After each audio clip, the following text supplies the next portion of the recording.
안녕하십니까. 서울특별시 지정 서초여성인력개발센터 관장 이한승입니다.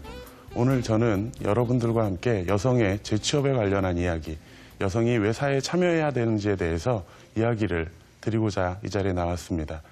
먼저 제가 말씀드려야 될 부분들은 여성 여러분들이 사회에 참여해야 되는 이유 먼저 설명을 좀 드릴 거고요. 그걸 통해서 여러분들이 어떻게 본인의 직업을 찾아가실 수 있는지 그런 내용들을 가지고 또한 설명을 드릴 겁니다. 오늘 1강에서는 기본적으로 여성이 사회에 참여해야 되는 이유에 대해서 국가적인 차원 그리고 개인적인 차원에서 설명을 좀 드릴 거고요. 그 다음으로는 여성들이 어떠한 마음을 가지고 재취업을 해야 되는지에 대해 설명을 드리도록 하겠습니다. 여성이 사회에 참여해야 되는 이유는 크게 두 가지로 나눠볼 수가 있습니다. 먼저 첫 번째는 국가적인 차원이고요. 두 번째는 개인적인 차원이 될 겁니다. 국가적인 차원에서 설명을 한다고 하면 우리 여성분들은 내가 국가에 과연 어떤 도움이 될 수 있어서 라고 생각하실 수 있습니다. 근데 저는 이렇게 설명을 드리고 싶습니다. 우리나라가 선진국 반열에 오르기 위해서는 국민소득이라는 부분이 참 중요합니다. 현재 2만 불 시대를 저희가 달성을 했고요. 앞으로 이제 3만 불 시대, 4만 불 시대를 가기 위해서는 우리의 산업이 많이 발전을 해야 됩니다. 산업이 발전하기 위해서 가장 필요한 부분이 뭐냐 하면 바로 노동력입니다. 현재 우리나라의 평균 출산율을 보면 1.2명 정도 되고 있습니다. 근데 우리나라가 발전을 하기 위해서 필요로 하는 출산율은 약 2.1%가 되고 있고요. 그러면 그 갭이 결국에는 노동력의 부족이라는 측면에서 우리가 이해할 수가 있습니다. 그렇기 때문에 여성들이 우리의 노동시장, 우리의 산업에 참여하지 않고는 우리나라가 발전할 수 없다는 겁니다. 아마 이런 부분은 크게 와닿지는 않으실 것 같아요. 그래서 여성들이 얼마나 사회에 참여하는지에 대해서 제가 도표를 좀 준비를 했습니다. 보시면 현재 우리나라의 경우 올해 1,000만 명의 여성들이 사회에 참여하는 것으로 조사가 됐습니다. 그러나 이 1,000만 명의 조사에 대해서 여러분들이 굉장히 많은 여성들이 사회에 참여하고 있구나. 하지만 제 주변에는 아직도 여성이 사회에 참여하지 않은 경우들이 많이 있습니다. 그 이유는 다음 도표에서 아실 수가 있는데요. 다음 도표를 보시면 OECD, 그러니까 잘 사는 나라들입니다. OECD의 경제활동 참여율입니다. 특히 여성의 참여율을 나타내고 있는데 우리나라의 경우 지금 52.6%입니다. 근데 OECD 평균에 우리나라 여성들 경제활동에 참여하지 않고 있습니다. 이러한 문제들이 국가적인 차원에서 봤을 때 노동력의 부족 그리고 3만 불 시대를 우리가 진입하기 위해서는 여성이 반드시 사회에 참여해야 된다는 결론을 내리고 있습니다. 그래서 요즘 TV나 방송을 보시면 여성 사회 참여 그래서 그걸 지원하기 위한 다양한 정부 정책들이 나오고 있습니다. 이러한 측면에서 여성들이 사회에 참여해야 되는 이유를 찾아볼 수 있을 것 같습니다. 이제 개인적인 차원으로 좀 넘어가서 이야기를 좀 해야 될 것 같습니다. 개인적인 차원에서 왜 여성이 사회에 참여해야 되느냐, 왜 일해야 되느냐에 대한 이야기를 안 할 수가 없습니다. 여성이 사회에 참여해야 되는 가장 큰 이유는 일단은 평균 수명을 들 수가 있습니다.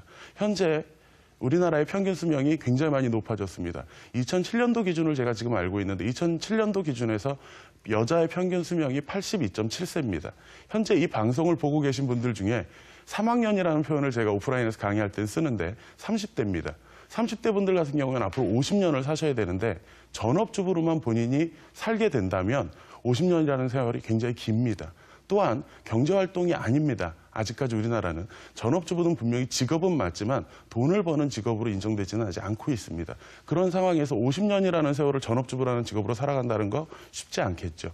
특히 지금 수입이 되고 있는 남편분들의 부득이한 사정들이 생긴다. 예를 들어 명예퇴직이라든지 사고라든지 그랬을 때 경제활동을 하지 않는 상황에서 우리 전업주부들은 어쩔 수 없이 경제활동에 참여할 수밖에 없게 됩니다. 그렇기 때문에 준비해야 된다는 거죠. 여성이 사회에 참여해야 된다는 겁니다. 다음은 82.7세 평균 수명뿐만 아니라 여성이 사회에 참여해야 되는 건 요즘 시대적인 분위기입니다.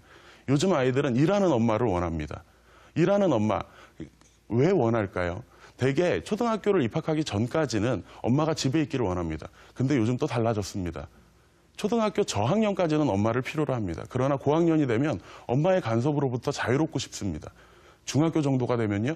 엄마가 일을 안 하면 능력이 없는 엄마로 인식되기 마련입니다. 그러다 보니까 제가 이런 표현을 좀 씁니다. 프리틴들은, 젊은 10대들은 엄마가 일하기를 원합니다. 그리고 요즘 시대의 남편들을 또 이야기하지 않을 수가 없습니다. 일하지 않는 여성, 아무래도 혼자 외벌이로 살아가기는 어렵겠죠. 그런 상황들 속에서 여성이 사회에 참여해서 일하지 않는다면 그만큼 힘들어지지 않을까 생각을 해보셔야 될 문제인 것 같습니다. 세 번째로는 소통하지 않으면, 사회랑 소통하지 않으면 여성은 고립되기 마련입니다. 거기서 나오는 문제가 아줌마라는 어떻게 보면 굉장히 좋은 단어이기도 하지만 아줌마라는 단어가 우리한테는 부정적으로 쓰이는 경우가 많습니다. 아줌마가 되지 않으려면 사회에 참여하셔야 된다는 겁니다. 이러한 측면들을 다 고려하셔서 국가적인 차원, 개인적인 차원, 이 모두를 고려했을 때 여성이 사회에 참여해야 되는 이유는 충분하지 않을까 생각이 됩니다. 그 외에도 개인적으로 다양한 의견들이 있을 수 있습니다. 어떤 여성은 자기의 자아 실현을 위해서 일을 하시는 경우도 있고 또는 사회에 참여해서 본인이 어떤 보람을 느끼기 위해서 하시는 경우도 있을 겁니다. 그런 측면에서 여러분들이 사회에 참여되는 이유를 좀 곰곰이 생각해 보셨으면 좋겠습니다. 다음으로 이제 제가 자세한 내용들을 가지고 좀 설명을 드려야 될 것 같은데요. 먼저 우리나라의 연령대별 여성 취업률에 대한 부분을 제가 자료를 좀 들고 나왔습니다. 현재 연령대별 여성 취업률이 의미하는 바는 이렇습니다. 대개 20대의 여성들이 굉장히 사회 참여를 많이 하고 있습니다. 하지만 여성의 특성을 고려했을 때 30대에 결혼을 하면서 여성들은 경력 단절이 되게 됩니다. 그리고 40대, 50대에 대해서 다시 경제활동에 참여해야 되는 이유들이 여러 가지가 생깁니다. 이 부분에 대해서는 제가 나중에 설명을 드리기로 하고요. 그래서 데이터가 보여주는 의미는 50대 여성들의 그 사회 참여 증가율이 굉장히 늘어났다는 것을 보실 수가 있을 겁니다. 이 부분은 아마 요즘 뉴스나 방송에서 많이 나오는 베이비 부머 세대. 그래서 남성들이 노동시장으로부터 이탈했을 때 여성들이 그 노동시장을 채워가기 위해서 많이 노력을 하는 측면도 나왔습니다. 최근 방송에 보니까 50대 여성들이 그 대형 마트죠. 거기